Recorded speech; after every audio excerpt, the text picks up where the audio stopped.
You're listening to Investor Insights Decoded, the podcast where our hosts, Michael Grant and Julia Foster, break down the most impactful memos from the world of investing.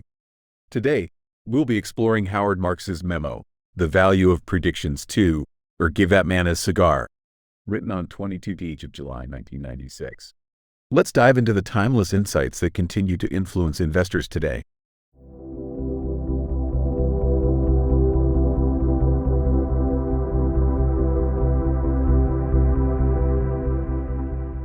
Welcome back, everybody, for another deep dive. This time, we're going to be looking at something that I think keeps a lot of investors up at night.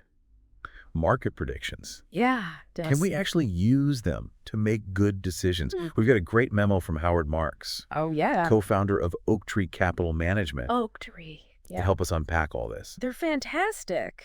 They're really known for success in alternative assets, and Marx really has this way of explaining complicated ideas super clearly. Yeah. This memo on macroeconomic predictions, it's a great example. Absolutely. So Marx actually takes us back to 1993 when he was already skeptical about these big picture forecasts, Yeah. on things like interest rates and currencies. Yeah. But he went a step further and he actually dug into the data Right. from Wall Street Journal economic surveys to Interesting. see how accurate the experts actually were. And what's so interesting about that is that it's not just looking at one or two predictions. Exactly. It's years of forecasts across all sorts of different economic variables. Yes. This isn't about just proving one person wrong. Exactly. It's about examining a systemic issue. Absolutely. Yeah. And what he found was that they were consistently way off the mark, Wow. often by like 15% or more. Really? So for example, imagine you're investing in a $1,000 bond. Okay. If the prediction for the 30-year bond rate is off by just 1 percentage point, Right. that could mean a difference of $120 in your return. Oh, wow. That's a huge swing. Yeah. And what's even more concerning is that they weren't just missing the precise levels. Oh, no. They were missing the direction of major shifts. They missed interest rate hikes, Wow. declines, Really? gig currency swings, the very things that Yeah. can make or break an investment strategy. They're driving with their eyes on the rearview mirror. Totally. Marx even shares this funny story about a 1994 short rate prediction Okay. where the experts, they extrapolated from the trend throughout the year Right. instead of looking at the year-end level. Okay. Well, of course, that trend reversed completely in 1995, and their prediction went totally haywire. This really highlights that past performance is not indicative of future results.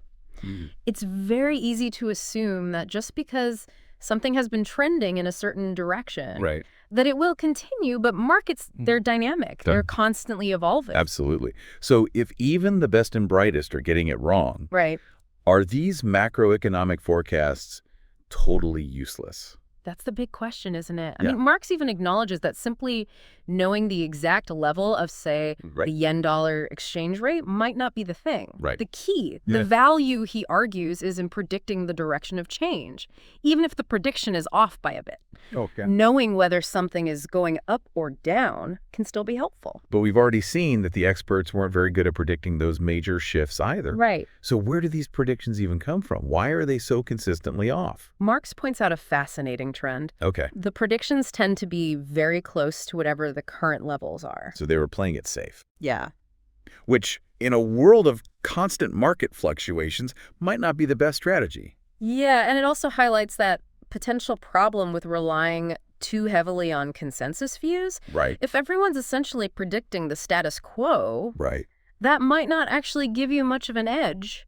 But surely someone must be getting it right. Well, I mean, the Wall Street Journal even publishes those rankings of the top forecasters. yeah. There have to be some winners, right? Well, Marx dives into these supposed winners, Okay. these track records, Right. and what he uncovers is a fascinating pattern.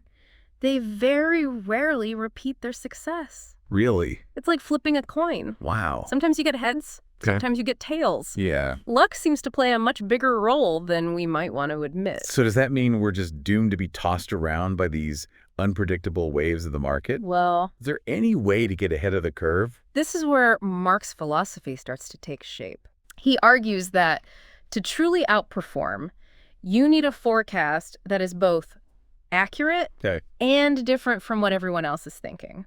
You need to be right, Right. and you need to be right when everyone else is wrong. That sounds incredibly difficult to pull off consistently. It is. Yeah. And Marx acknowledges that, Right. Yeah. believing in acting on Right. and sticking with a contrarian view, Yeah. especially when the market seems to be telling you otherwise, Yeah. is incredibly challenging Right. and often leads to painful mistakes. So if trying to predict the macroeconomic future is a fool's errand, Right. what's the alternative? Right? How do we make sense of this messy world?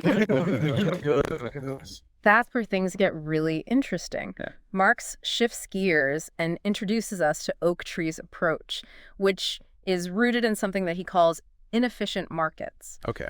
But before we dive into that, let's take a moment to think about the implications of what we've learned so far. If relying on macroeconomic predictions is so risky, Yeah. how can we as investors adjust our thinking? Right. That's a great question because it's not like we can just ignore the bigger picture completely. Right. Interest rates, Yeah. inflation, Of course. economic growth, these things definitely impact investment returns. Of course. So how do we balance respecting those factors without getting lost in a sea of predictions? That's what we'll explore in the next part of our deep dive. Okay. We'll unpack what Marx means by inefficient markets Okay. and how this ties into a philosophy of focusing on what we can know Right. and control, Okay. rather than trying to predict the unpredictable.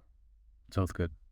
So we've established that these macroeconomic predictions can be kind of unreliable, even from the experts. But does that mean we're just sailing blindly? How does Oaktree navigate all this? That's where this whole idea of inefficient markets comes in. Right. It's almost like a counterpoint to the efficient market hypothesis, Right. which says that prices always reflect all the information. The efficient market hypothesis, the idea that you just can't beat the market Right. because any opportunity for profit would be immediately exploited. Right. But Marx and Oaktree believe that this isn't always the case. They say that there are pockets of the market where inefficiencies exist, Okay. where prices don't line up with true value. So it's like finding those hidden gems that everyone else has overlooked. Yeah, think of it like this. In a super efficient market, like with large cap stocks, Right. you have armies of analysts crunching numbers, Yeah. news spreads instantly. Yeah. Millions of investors are reacting in real time. It's hard to get an edge. Yeah, it's so difficult. It's like trying to outsmart a supercomputer. Exactly. That's already processed all the information. But in inefficient markets, things are different. Yeah. There are often less popular, more niche areas that might even seem kind of obscure. Okay. Think distressed debt emerging markets or like really specialized sectors that most people just don't get. So fewer eyeballs, less scrutiny, and more opportunities for things to be mispriced. Yeah, exactly. And that's where deep specialized knowledge becomes super valuable. Okay. It's not about having a crystal ball Right. and predicting the S&P 500. It's about understanding like all the little details of a specific company or asset or market better than anyone else. So it's about becoming an expert in a particular niche, Yeah. digging for those clues that other people overlook. Yeah. But how does that actually translate into like real investment decisions? So at Oaktree, they have these teams of experts who spend years developing expertise in these very specific areas. Yeah. They go through financial statements, visit companies, talk to management. So it's not just about sitting behind a computer. No. They really get their hands dirty. It's about getting out there and doing the work, Yeah, developing a deep understanding of the fundamentals. exactly. And because these markets are inefficient, meaning prices don't always match up with real value, they can find these bargains. Okay. These assets that are trading for less than they're worth. Interesting. That's how they aim to generate above average returns. So it's about finding those situations where you have a knowledge advantage, Right. where you know something that the market hasn't fully priced in. But this sounds like something that requires a lot of resources. Right. Like what a huge firm like Oaktree would have. How can everyday investors apply this? That's a great question. And it really comes down to understanding this core principle. Okay. Focus on what you can know. You might not have the resources of Oaktree, Right. but you can still develop expertise in an area that you're really interested in. So instead of trying to predict the next big macroeconomic trend, maybe it's about finding a niche, Yeah. something that you're passionate about, Right. and becoming like an expert in that one specific area. Exactly. Maybe it's a specific industry or type of technology or even like a geographic region. Okay. The key is to develop that level of knowledge that gives you an edge, Right. an ability to see value where others don't. It's about becoming the go-to person for that one niche. Yeah. But that takes time, dedication, and a willingness to learn. It's a long game. It's not a get-rich-quick scheme. No, it's not. And I think that's a key takeaway from Marks' memo. Okay. Real success in investing. It's not about timing the market or predicting the unpredictable. It's about having a process, Right. a framework for thinking about risk and opportunity, Yep. and a commitment to that deep specialized knowledge. So we've shifted our focus from trying to predict the macro environment Right. to understanding this specific part of the market better than anyone else. Right. But how do we factor in the bigger picture? The things that are outside of our control? Do we just ignore the macro environment altogether? Not quite. Marx acknowledges that the macro environment, Right. things like interest rates, inflation, economic growth, Yeah. can definitely impact investment returns. You'd be naive to ignore them completely. So how do we balance respecting those factors without getting sucked into all the predictions? Marx says that Oaktree doesn't ignore the macro landscape. But they use it differently. Instead of trying to predict specific outcomes, they use those macro insights to inform their understanding of risk and opportunity. So it's less about saying interest rates are going to rise by X%, Right. and more about saying what would happen to our portfolio if interest rates were to rise significantly. Exactly. It's thinking in terms of scenarios, probabilities, and potential impact. Well, So they might say, okay, inflation seems more likely than deflation in the next few years. right. How can we position our portfolio to withstand that? So it's about building a portfolio that can weather a range of potential outcomes. Right. Not predicting the exact path, No. but understanding the potential risks and adjusting your strategy accordingly. Precisely. They're not trying to be weather forecasters. Right. They're more like skilled sailors who know how to adjust their sails Stuff like that. to navigate different conditions. It's about being prepared and knowing how to react, Yeah. rather than trying to predict the unpredictable. This sounds like a much more empowering way to think about investing. It is. We might not be able to control the macro winds, but we can control how we set our sails. Exactly. It's about taking ownership of our decisions and focusing on the factors that we can actually influence. And that brings us to the core of Marx' philosophy. Yeah. It's about being humble, acknowledging the limits of our knowledge, Right. and focusing on what we can control. It's about recognizing that the market is complex. Yeah. It's always evolving. Right. And trying to predict every move is impossible. Yeah. So instead of getting caught up in all the hype and the noise, Right. it's about doing the hard work, developing that deep expertise, and finding those inefficient markets Right. where we can really gain an edge. So it's about playing the long game, Right. focusing on a sustainable approach, Yeah. constantly learning and adapting. And as we're wrapping up this part of our deep dive into Howard Marks's insights, I think it's important to remember that this isn't just about maximizing returns. Yeah. It's about finding a way to invest that aligns with our values, Right. our goals, and our understanding of the world. That's a great point. It's Yeah. about finding an approach that lets us sleep well at night. Yes, Knowing that we've done our due diligence, absolutely. made informed decisions, and we're positioned for long-term success. For sure. But this brings up another question. If we're not supposed to rely on these big picture forecasts, Right. how do we even begin to identify those inefficient markets? Where do we start looking for those hidden gems? So we've shifted our focus from macro predictions to really knowing those specific niches. But how do we actually find those inefficient markets? You know, the ones where we can actually gain an edge. It feels a bit like being told to find a needle in a haystack, but without even knowing what the needle looks like. Yeah, that's a great analogy. It really highlights the challenge. There's no magic formula or one-size-fits-all answer. But Marx does offer some guidance based on how Oaktree does things. They tend to focus on areas where there's not much information or analysis, or where people are making decisions based on emotions more than anything else. So it's not so much about the type of asset, but more about what's going on in that specific part of the market. Exactly. It could be distressed debt where you need specialized knowledge of like bankruptcy proceedings and legal stuff. Right. Or it could be emerging markets where you've got political risk and currency swings and regulatory uncertainties.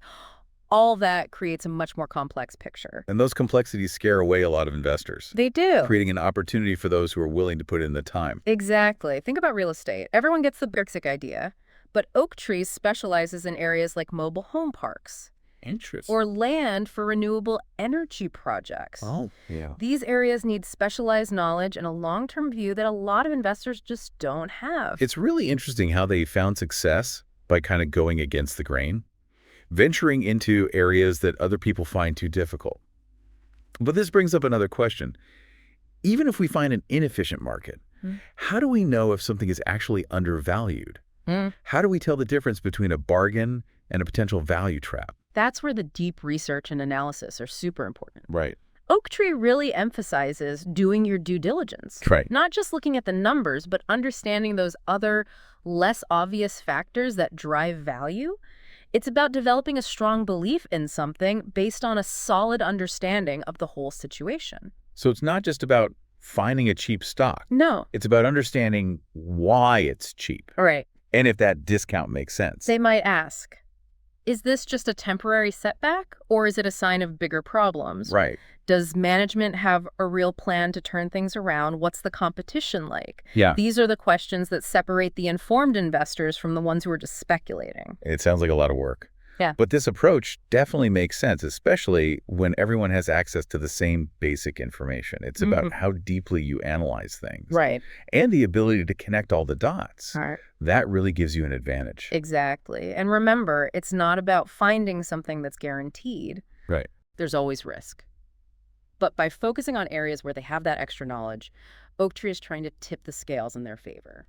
So as we wrap up this deep dive into what Howard Marks has to say about predictions and inefficient markets, what are some key takeaways for our listeners? I think the biggest one is a change in mindset. Okay. Instead of trying to predict things you can't possibly know, focus on what you can know and control. Develop that deep expertise in something that you're genuinely interested in.